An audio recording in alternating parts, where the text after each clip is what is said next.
Hi friends, ఈరోజు నీతో దేవుడు నాతో పంచుకోమన్న మాట.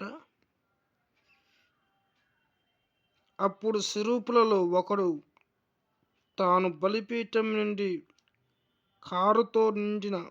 కారుతో తీసిన నిప్పుల చేత పట్టుకొని నా యొద్దకు ఎగిరి వచ్చి నా నోటికి దాన్ని తగిలించి, ఇది నీ పెదవులకు తగిలెను కనుక పాపమునకు ప్రాయశ్చిత్తమాయెను, నీ దోషము తొలగిపోయెను అనెను.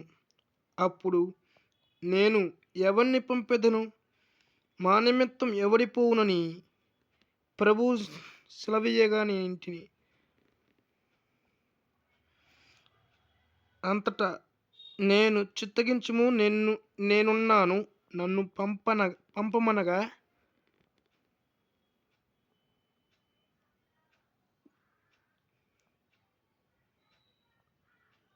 యెషయా గ్రంథం 6:7, 8. లైక్ చేయండి, షేర్ చేయండి, సబ్స్క్రైబ్ చేయండి.